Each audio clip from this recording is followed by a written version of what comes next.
Welcome to Running on Ice, the coolest community in freight. I'm your host, Mary O'Connell, bringing you the latest tech updates, warehouse news, and everything happening in the cold chain world.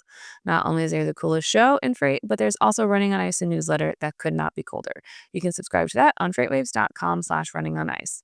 Today, we welcome Jim Grip, Senior Director of Product Management at Powerfleet. Welcome to the show, Jim. Hello, Mary. It's great. It's great to be with you today. I look forward to talking with you about Powerfleet's Unity solution and how our customers use the Unity solution and specifically the cold chain application to unify their fleet and improve their operations. I'm excited to get into that today as well. This is something that I don't think we've really talked about in a long time, kind of this an application to really enhance your fleet and all those different applications. So I'm kind of excited to dig into it today. But before we get too far into that, let's get some background on you and how you got started at Powerfleet. So I'm kind of considered a legacy here. I joined the original General Electric asset intelligence business in 2006, and that was way back when telematics was really in its infancy. There were satellite-based telematics units that we had. Right before I joined the company, we did a huge deployment with Walmart. 50,000 plus trailers with satellite-based tracking. So that's been, we've seen a lot of evolution, over the years. But I started, 8 years in the military. I was in the Army for 8 years, and then spent 8 years at Nokia as a solutions product manager, and with Nokia, who's a global telecommunications solution company, and then kind of naturally evolved into the telematics. I'm a school trained engineer with an MBA, but my real passion is bringing value to customers in the form of innovation and IoT solution ranging from, rental cars and rental car tracking and access control all the way to unified cold chain monitoring and control solutions that customers use on a daily basis to standardize their business processes and drive analytics for continuous improvement. I'm amazed on a daily basis how far telematics have come and how far that they've evolved into mainstream business operations, for transportation and all forms of transportation and all forms of business operations. I I mean, I have not been in the I'm gonna be straight with you. I've not been in the telematics space as long as you have. I have to say, by that standard, I'm very new to it. But even in the last 2 or 3 years, I feel like telematics has really made this huge leap and bound, and it's kind of getting the glow up and the recognition, and it's really kind of getting its time in the sun. It's really kind of coming in saying, hey, we got some solutions that are really easy to solve. You just got to get some telematics behind it. And I absolutely love that. How is like I don't even know that I don't even know how to fathom what like the OG telematic solutions are, other than I'm sure it's nothing compared to what we have now.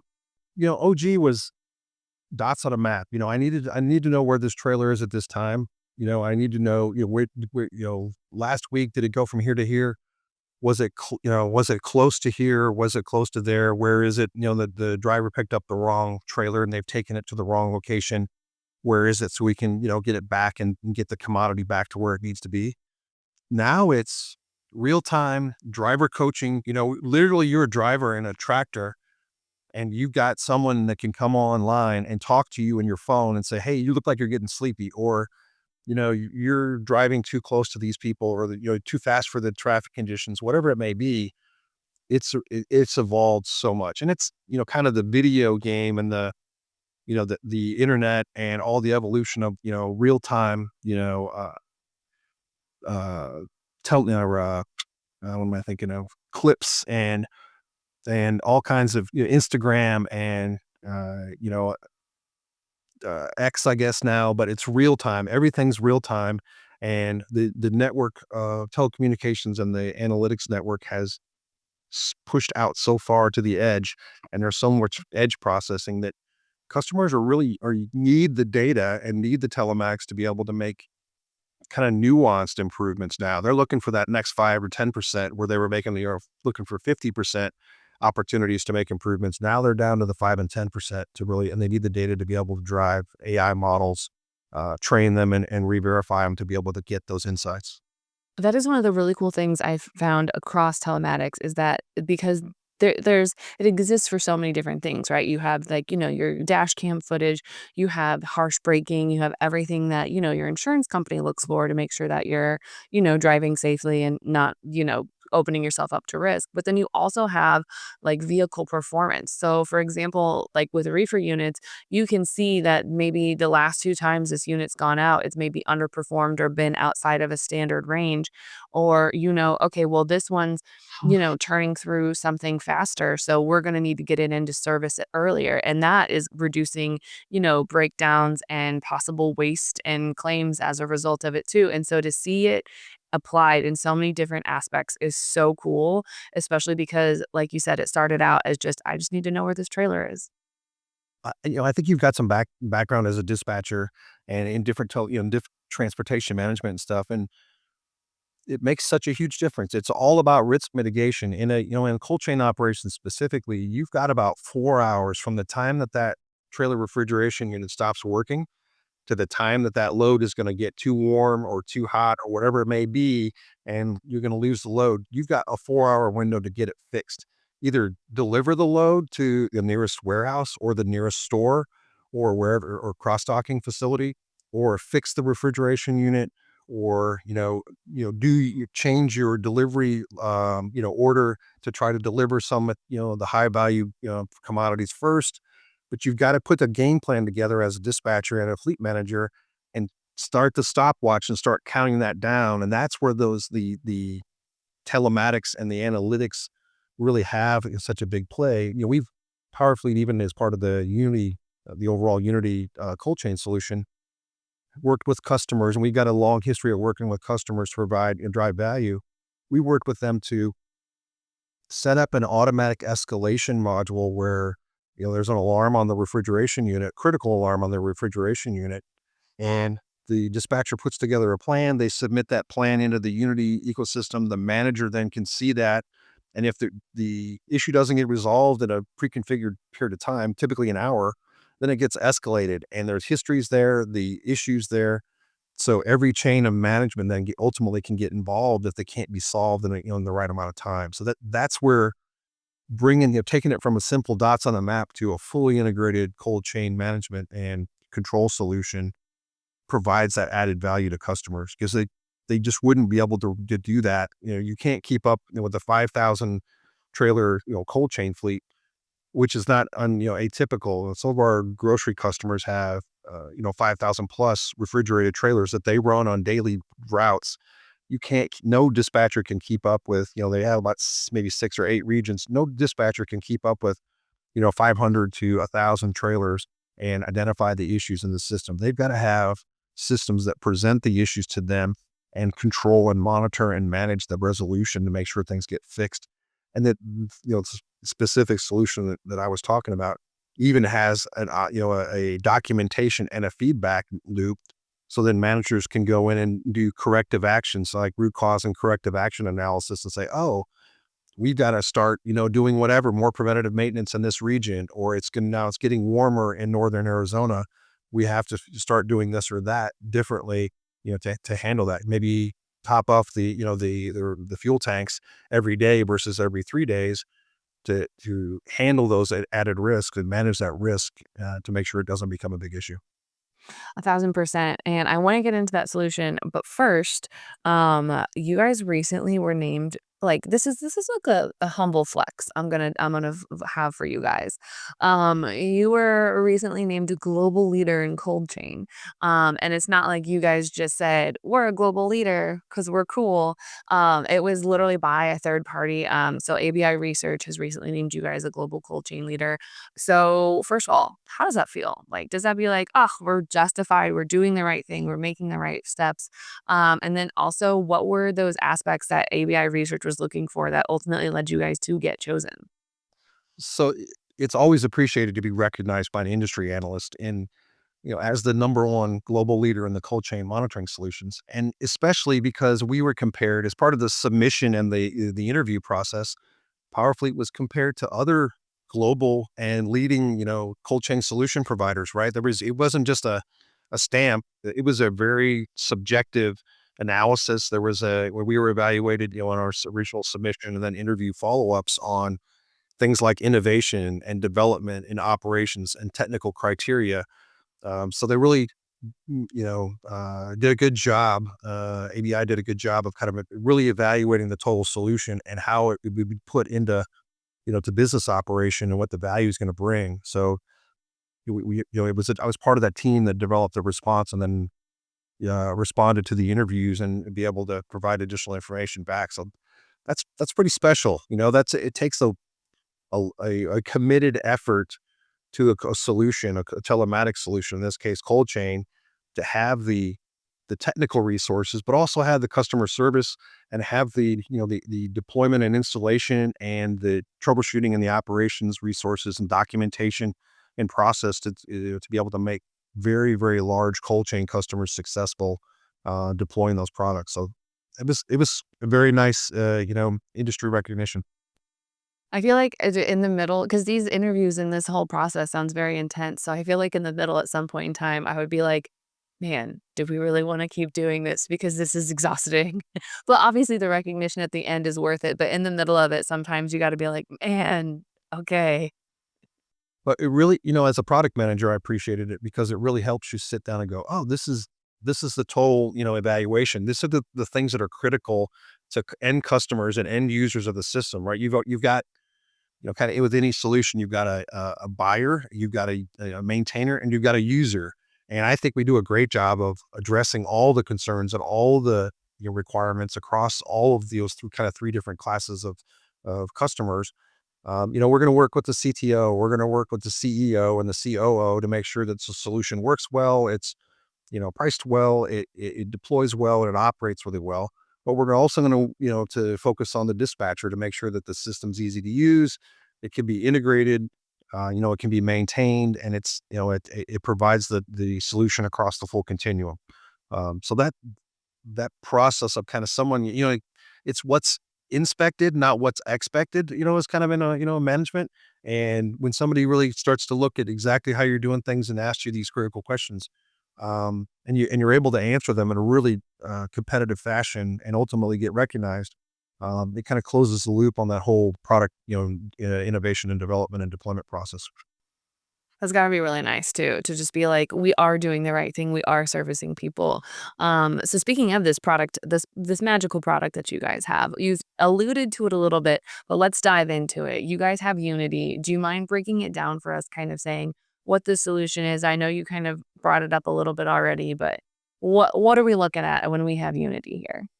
So we start with the challenges, right? Customer challenges, and I work with customers almost on a daily basis to help them, overcome, the constant challenges of trying to improve safety, efficiency, sustainability, and compliance. Those are the things they want to make sure people don't get hurt. They want to make sure that they're not wasting money on their operations. They want to make sure that they're friendly to the environment and they're not doing anything, out of the ordinary for sustainability. And they want to make sure they're compliant, right? The transportation industry is heavily regulated, and specifically for cold chain, there's a lot of regulation and compliance for food safety and best practices there. So those are the big challenges. Customers need data across all their assets, their people, and their processes to make sure that they can pull all that together and identify the opportunities and identify the weaknesses and, make those incremental improvements. They suffer right now. Any company, I would think any company is always challenged with data silos, right? So you've got your HR system, you've got your ERP system, you've got a purchasing system, you've got a maintenance management system, and for the most part, they're probably operating independently. You need a tool to be able to pull all of those things together and manage across all those efficiencies and collect the data. I talk to a lot of large enterprise companies, from car manufacturers and warehouse people to large cold chain fleets.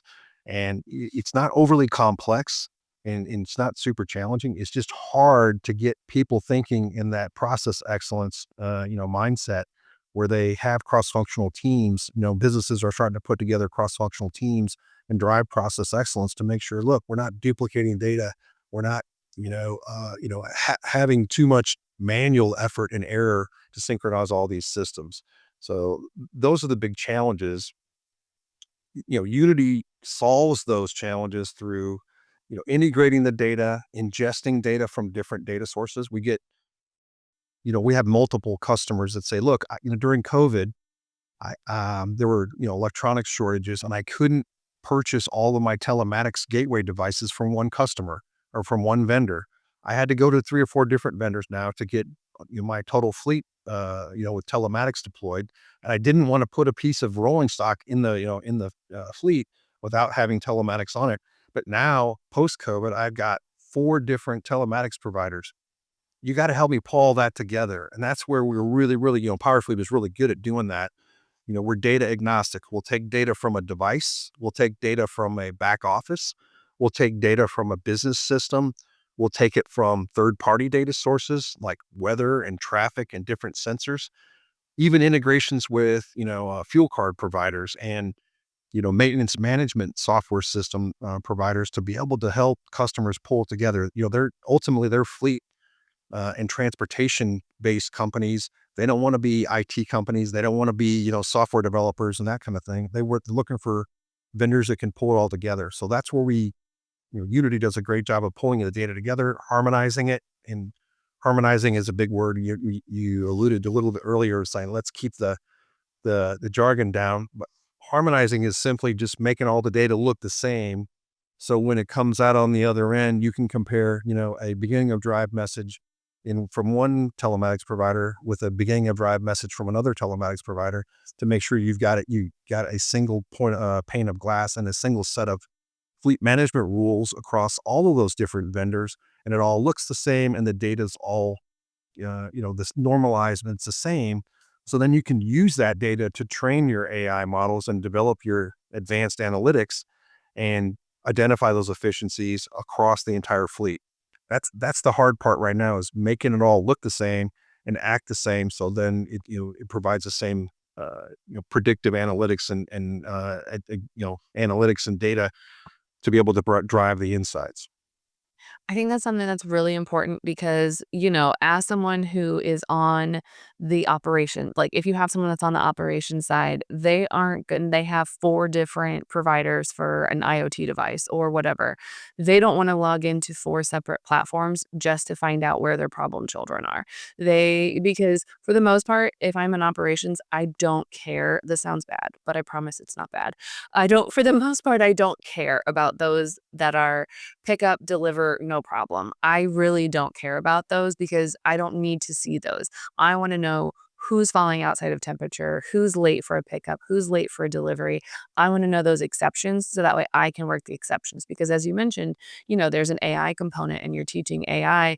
I want AI to handle the non-problem children. I want them to go through and, you know, to just say, all right, this stuff is good. Let's move on. So that way I can have the human capital to say, okay, here's some weird problems. We need to start making phone calls and figuring this out because as much as I love I don't feel like it's ready to handle. So I loaded order 1 on trailer C and I loaded order 2 on trailer A, and they were actually supposed to both be loaded on trailer B.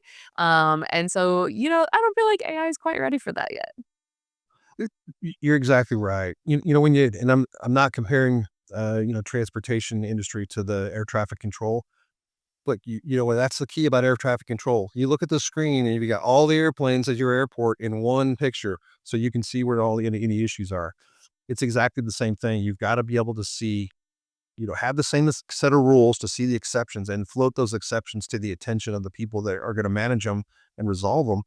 And all the noise, has to be filtered out. And that's where that harmonization and the unification really comes together. The other key aspect about Unity is unified operations. So imagine customers are leveraging the analytics and the data coming together. Now they want to kind of take it to the next level, and they want to integrate and optimize their business operations. So they want to bring the people, the processes, and the assets together, all the way from HR and training, learning management system, and the maintenance management system, and all those ERP systems, to bring it all together to make it that much better. Here's a simple example. you name an asset, a trailer, a refrigerated trailer or a tractor, whatever it may be. You name it one thing in one system. Now, in the other system, it might have a slightly different name. And in the third system, it might have a slightly different name. So part of that AI is, finding those similarities across all those different systems and saying, oh, this is this trailer right here. We're going to call it one thing. Let's work together to call it one thing, or at least translate it so we understand, everybody understands exactly what it's being called. So you don't have to have hire and pay a person to sit there and figure all those disconnects out between the systems. That's where you want, to bring the unified operations together and solve those small problems, like you said, by using AI and using other business integration, and make the hard problems, save the hard problems from people that, where AI can't do those things. And like you said, it can't find a mixed load on one trailer and a mixed load on the other that really should be on the same trailer. That's a little more advanced right now than I think AI can help with, but solve the other stuff so that the people that are available can focus on the big problems. And that is I know we got off on an AI tangent, but that is my biggest thing about AI. Everybody's like, "Oh, AI is coming for supply chain. It's gonna take over." And I'm like, "No, it's just gonna babysit all the stuff that you don't wanna do so that way you can work on the actual problem children." Because the last thing you need is to come in and say, "Okay, what fire I mean, this happens every day. What fire am I putting out today?"